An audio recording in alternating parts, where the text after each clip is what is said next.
एक बार की बात है, दो औरतें एक छोटे से बच्चे को लेकर आपस में झगड़ रही थीं। दोनों ही औरतें जोर जोर से कह रही थीं कि बच्चा उसी का है और वही उसकी असली माँ है। बात इतनी बढ़ गई कि गांव वालों से भी फैसला नहीं हो पाया। आखिरकार दोनों औरतों को न्यायाधीश के दरबार में ले जाया गया।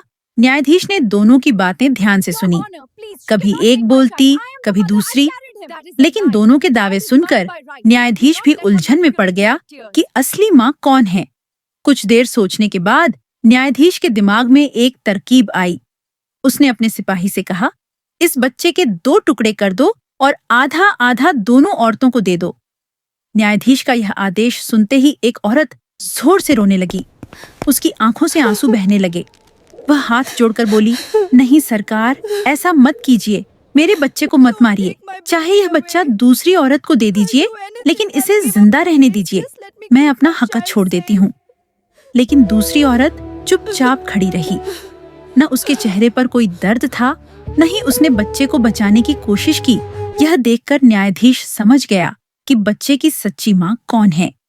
उसने तुरंत अपना फैसला सुनाया और बच्चे को उसी औरत को सौंप दिया जो बच्चे की जान बचाने के लिए अपना हक छोड़ने को तैयार थी, और जो औरत झूठा दावा कर रही थी उसे सजा देकर जेल भेज दिया गया।